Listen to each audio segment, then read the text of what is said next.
Russian President Vladimir Putin is running low on a vital resource he needs to continue fueling his special military operation in Ukraine. It's a resource that has been vital to Russia for decades, and it's one that's running in such short supply right now that Putin is being forced to ration its use as he starts to fall out of favor with the very people who have previously made that resource abundant. Those people are the oligarchs. The true power brokers of Russian society, the oligarchs, are multi-billionaires who have for so long provided the foundation for Putin's Russian empire. Now that foundation is crumbling. The oligarchs are moving away from Putin as his war has continuously hit them in the only place that matters to them, their pockets. In this video, we're going to explain what's happening between Putin and his oligarchs, as well as why losing their support could sound the death knell for Putin's reign.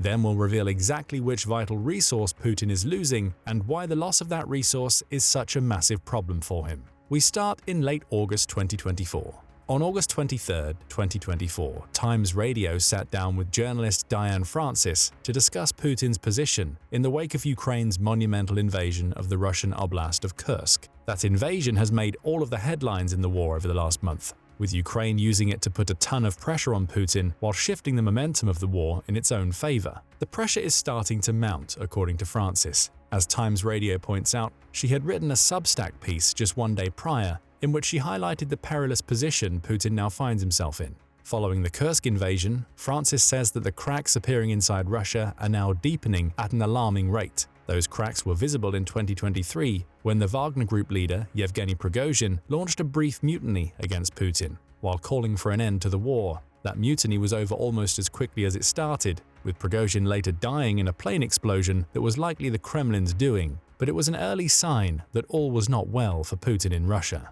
Then came Kursk. In the week following the Kursk invasion, the Russian ruble cratered against the US dollar, reaching 96.60 rubles to $1. The low point that saw the Russian currency lose 6.2% of the value it held on August 6th when the invasion was launched. The collapse in value saw the ruble reach a 10-month low against the dollar, a situation that made some very powerful people in Russia unhappy. Worse yet for Putin, the invasion undermined the image of a strongman that he has spent most of his reign attempting to cultivate. An enemy would never be able to attack Russia with Putin in charge. Russia's leader would claim both before and during the Ukraine war, but that's happened now. And not only has an enemy attacked Russia on its own soil, but it's done so in the largest invasion of Russia since World War II. Ukraine now holds 93 villages and 463 square miles of territory inside Kursk, which is nearly twice what Russia has gained in 2024 as it hammers down on Donetsk, and the image of Putin as a strongman has collapsed. That image may be further dented by Ukraine swamping Crimea and Moscow with drone attacks, Francis says. This has psychologically turned the tables inside Russia, and I think internationally, because the ruble is cratering and there are some very prominent Russians who are now speaking out against this war, against Putin. These prominent Russians include people like Georgy Zakrevsky, the founder of Paladin PMC, which, like Wagner, is one of Russia's private militia groups, has called for Putin to be removed from power following the Kursk invasion. Like Francis, he points to the drone attacks occurring in Moscow and Crimea, claiming that Russia is already in big trouble. The Kremlin has been attacked, the Black Sea Fleet has been rendered almost useless, and Russia's population is dying out, impoverished, and have little recourse other than to drink itself to death while it awaits the next round of mobilization, claims Zakrevsky. All of this was done by the so-called president, the great Putin. Zakrevsky is far from the only prominent Russian calling for Putin's head. Unlike Yevgeny Prigozhin, who essentially acted alone when trying to depose Putin, Zakrevsky is one of several voices. Others include Nikolai Patrushev, a former member of the Security Council, and Oleg Deripaska, a Russian oligarch who is believed to have ties to a private militia. Therein lies the problem Putin now faces with his oligarchs, according to Francis. These extremely rich and powerful Russian citizens are likely unconcerned with what is happening to the average Russian, at least not to the same level Zakrevsky may be. But they've spent the last 2.5 years feeling the impact of sanctions being levied against them. They've absorbed the ruble's collapse and taken hit after hit to their bank balances. Deripaska has made his feelings clear. Speaking to Nikkei Asia, and as quoted by the Wall Street Journal, the oligarch called the Ukraine war mad, before saying that the Kremlin has spent far in excess of what it should have to fund Putin's ambitions. He concluded by calling for an immediate and unconditional ceasefire, which is a far cry away from Putin's claims that a ceasefire could only be called if it took into account the territory Russia had captured in Ukraine thus far. That quote would be worrying enough for Putin. However, it's an analysis by Abbas Galyamov that will truly have the Russian leader fearing for his position. Speaking about Deripaska's comments, Galyamov says Deripaska is very analytical, so before saying such things, he always absorbs the mood of the other elites. This is not the voice of Deripaska alone. In other words, it's not just one oligarch who's speaking out about Putin. It's many of them, with Deripaska acting as an unofficial spokesman of sorts. But why is any of this worrying for Putin? After all, he's a man who's shown himself to be very intolerant of any sort of dissent toward him. Couldn't he just get rid of the people who aren't very happy with his actions, as he usually tends to do? He could, but the odds are he'd be making his position even more perilous if he engaged in a purge during the middle of a war with Ukraine for two reasons. One of those has to do with the all-important resource we mentioned at the beginning. Without it, Putin and Russia practically becomes helpless, and it's the investment of oligarchs into that resource that's key to Russia being able to continue production. However, Francis also notes that any slippage in Putin's position now could leave him open to attack from elsewhere in Russia. If you're a dictator and you have any slippage, she says, you're surrounded by ruthless people. They'll get rid of you just as you got rid of them if they were wrong-stepping. So, Francis argues, Putin can't feel all that secure given that very prominent names are now speaking out against him,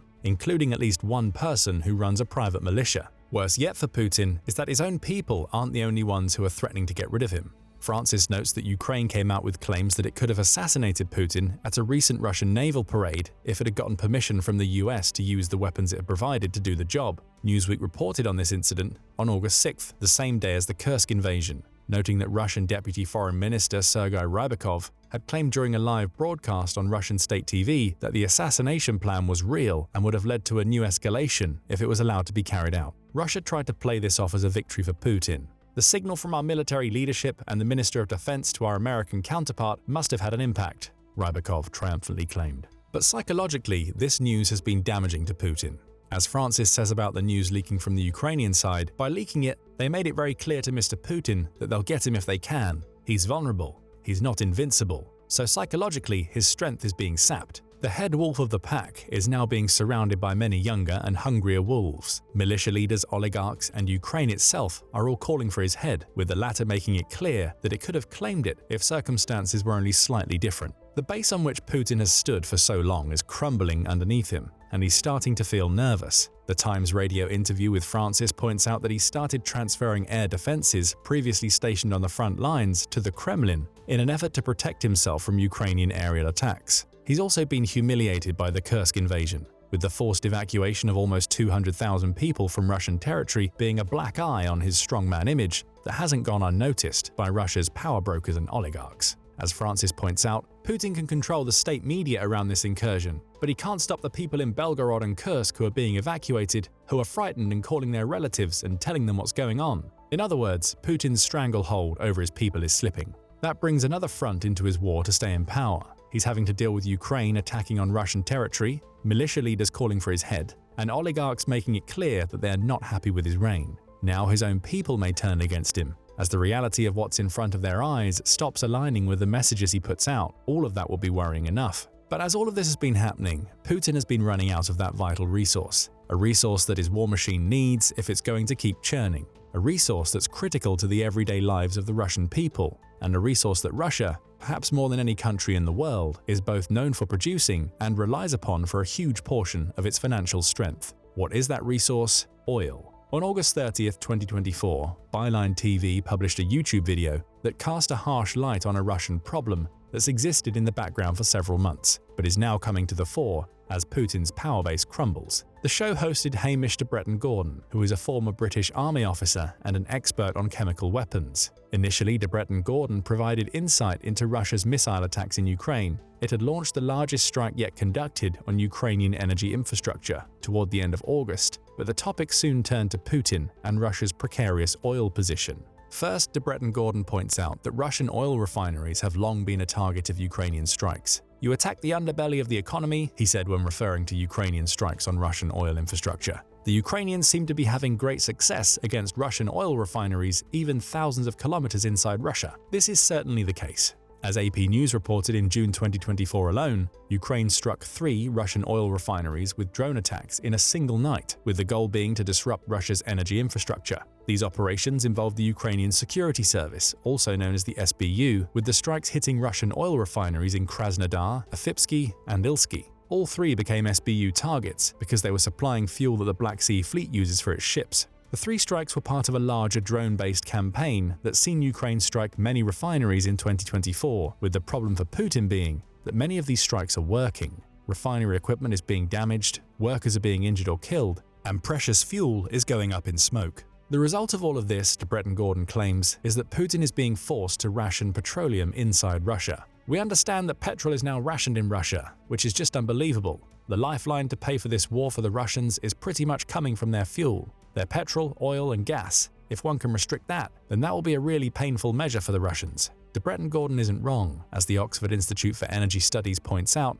the Russian oil and gas sector accounts for an annual average of about 20% of the country's gross domestic product, or GDP. That has remained the case during the Ukraine war, even with sanctions being levied against Russia, leading to Putin having to sell oil at a lower price. More worrying for Putin is that Russian oil also accounts for between 30% and 50% of Russia's federal budget over the next 10 years, meaning shortages have the potential to cut the Russian spending power in half. That's what the Ukrainian strikes on oil refineries aim to do. They're placing pressure on Putin by cutting off Russia's access to what is arguably its most valuable resource. The result, as Debret Gordon points out, is widespread fuel rationing throughout Russia. Hints of this rationing first started appearing in March 2024. That's when the Odessa Journal published a piece in which it noted that carefully planned Ukrainian strikes on Russian oil facilities have resulted in the dismantling of around 10% of Russia's oil production capacity in a matter of weeks. As we know from the fact that Ukraine conducted these strikes in one night in June 2024, these attacks haven't stopped. So it stands to reason that Ukraine has likely taken out even more of Russia's oil production capacity in the months since the Odessa report, placing Putin in an even more precarious position. The Odessa Journal also explains why these attacks have been possible. It notes that the majority of Russia's oil refineries are located in the European part of Russia, within the reach of Ukrainian drones. This is a consequence of Russia's reliance on oil exports to sustain its economy, with the positioning being chosen to reduce transportation distances. Now Russia is in a position where it's seeing these processing facilities getting attacked. Worse yet, those facilities are exporting less and less of their oil into Europe, instead being pushed to send it further east via the Trans-Siberian Railway. So not only is Russia not selling as much oil and losing millions of gallons of it to Ukrainian attacks, but it's being forced to absorb higher transportation costs at a time when it's already under sanctions. But what about rationing inside Russia? That's the result of the Russian approach to just-in-time delivery to its own oil needs. Odessa notes that Russia, despite its extensive oil production, keeps very little of it in reserve. Constant underinvestment in storage capacity means that fuel is essentially transported into Russia on a needs-must basis. Now, with Putin's war having lasted for over 2 years and production being affected by Ukrainian attacks, everyday Russians are in danger of no longer being able to get the fuel they need because soldiers on the front lines have to be prioritized. All of this has led to some surprising actions from Russia. For instance, Reuters reported in April 2024 that Russia was looking to secure gasoline from Kazakhstan in case of a shortage at home, a move that seems incredible given the vastness of Russia's oil industry. The article claimed Russia had asked Kazakhstan to stand ready to supply it with 100,000 tons of gasoline in cases of shortages exacerbated by drone attacks, with one source claiming that the deal had already been signed. Kazakhstan's energy minister, Shingis Ilyasov, claimed the country had received no such request. But how much can we trust that statement? Putin is known for disinformation, and it's just as likely that he made the request while asking Kazakhstan to keep it quiet. In the same month, Politico published an article highlighting even more of the effects that Ukrainian attacks on Russian oil refineries were having. In addition to creating shortages, attacks had led to skyrocketing prices. The cost of diesel rose by 10% in a single week, according to official government figures, with petroleum costs having seen a slow rise to the point where they were 20% higher at the end of April 2024 than they were at the start of the year. That peak represented a 6-month high, revealing that rising petroleum costs were hardly a new thing for the average Russian citizen as a consequence of Putin's war. The article also highlighted the scale of Ukraine's attacks on Russian oil. Toward the end of April, a drone strike on 2 fuel storage facilities located around 310 miles from the Ukraine border led to both being sent up in flames. Those facilities were owned by Rosneft, a Russian energy giant, and were just 2 of over a dozen attacked by Ukraine up to that point in 2024. Worse yet for Putin, fuel exports were declining. The last week of April 2024 saw it ship 712,000 tons of gasolines and diesel, an impressive enough figure until you realize that the same week in 2023 saw it ship 844,000 tons, over 100,000 tons of exports per week lost over the course of a year has a clear impact on Russia's ability to fund Putin's special military operation,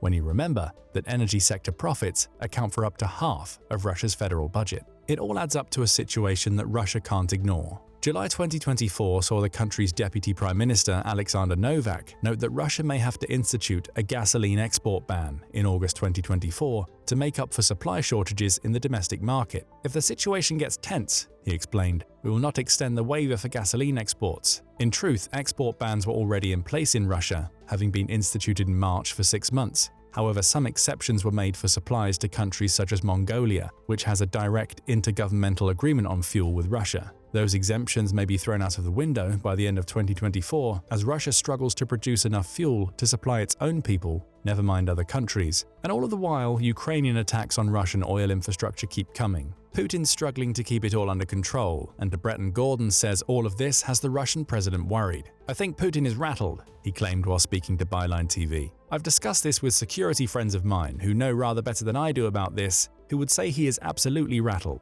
The Kursk invasion is part of the reason. It's shown that Putin isn't the strongman he claimed to be. However, the issues Russia is having with oil, thanks to Ukraine's attacks, are chipping away at a power base that was already starting to look shaky, given that Putin is on the verge of losing the support of many of Russia's leading oligarchs. Speaking of oligarchs, how does everything that's happening with Russia's oil industry affect them? To answer that question, we need to understand how the oligarchs came to be. According to Marketplace, the original Russian oligarchs appeared in the 1990s, fresh off the back of the fall of the Soviet Union. Under the Soviet yoke, almost every institution in Russia was state-owned, including its corporations, financial sector, and its energy industry. With the power structures of all three breaking down, the people who had become Russia's first oligarchs swept in, purchasing assets in oil, gas, and finance to position themselves as Russia's true power brokers. In short, these are people, almost all men, who make their billions on the back of the Russian energy sector. When Putin came to power, he turned his focus on the oligarchs. Those who didn't support him were eradicated, with some even being sent to jail, according to Marketplace.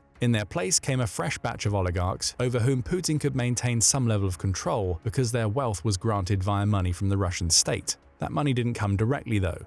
According to Matt Schmidt, an associate professor with the University of New Haven, a "you scratch my back and I'll scratch yours" arrangement was created. You, referring to an oligarch, would have a government deal and you would inflate your prices, Schmidt explains. Let's say the deal was worth $500 million. The main oligarch would keep $300 million and use the other $200 million to dole out money to other people, including Vladimir Putin. And that was the deal. That's how everybody got rich. That entire system has been disrupted by the Ukraine war. Sanctions haven't helped. They send the message to oligarchs that their money, which is the only thing they really care about, isn't safe if they stay obedient to Putin. The West is sending the message that Putin can't protect his oligarchs, though the message serves to put the oligarchs between a rock and a hard place. The West is limiting their access to money to make them disloyal to Putin. However, the system Putin has created means the oligarchs have to stay loyal if they're to keep receiving cash from the Russian leader. Still, the seeds of discontent were sowed by sanctions. Now, with Russia's energy infrastructure being attacked and its oil being burned in refineries, Putin's promises of wealth are starting to ring hollow to some. Shortages, whether they be domestic or issues that lead to export bans, are a sign of an industry in crisis, an industry that accounts for around 20% of Russia's GDP and up to 50% of its federal reserves. An industry that goes a long way toward funding the deals Putin has been making with oligarchs over the last 2 decades. Some are still making money hand over fist. The Kyiv Independent reported in July 2024 that a dozen oligarchs have collectively received $11 billion in dividends since the beginning of the Ukraine war, thanks to Russia's finance and natural resource giants generating record profits. Vagit Alekperov is one of them. A major shareholder in Lukoil, which is Russia's second-largest energy company, Alekperov has received about $2.1 billion in dividends since February 2022. The problem is going to come if Russia's issues with oil continue. The more refineries are struck, the less oil there will be to go around. While that leads to increases in prices in the short term, creating a mini boom for the oligarchs who have interests in oil, dwindling supplies will eventually lead to lower sales. That situation can only affect the profits of companies like Lukoil, which in turn affects the dividends that can be paid out to the oligarchs that Putin wants to keep on his side. Add to that the comments being made by people like Oleg Deripaska, himself an oligarch with vested interests in Russia's energy sector through his company Basic Element, and you start to see the potential for the tide to turn against Putin. The oligarchs are only loyal for as long as Putin can continue to enrich them. With the war in Ukraine draining Russia's federal reserves, combined with the constant attacks on Russian oil infrastructure that are leading to shortages and will ultimately result in lower profits, that ability to enrich diminishes. Discontent is already in the air. Add to all of this the fact that Ukraine is now inside Russia, which creates the possibility that the country's elite will be forced to send their children to the front lines, and Putin is sitting on a powder keg that's waiting to explode. Oligarchs are suddenly realizing they've got to send their own kids to the front line, and that was not part of the agreement they had with Putin, says DeBretton Gordon. And it's the collapse of that agreement to enrich one another that will lead to the oligarchs turning their back on Putin as he oversees a Russia that's on the verge of crumbling. But what do you think about all of this? Will Ukraine's constant attacks on Russian oil facilities place the country's energy sector into a deeper crisis? How long do you think the oligarchs will wait to make their move to oust Putin, assuming a move comes at all? Tell us your thoughts in the comments section, and thank you for watching the video. Now go and check out Russia is running out of everything: planes, ships, soldiers, tanks, or click this other video instead.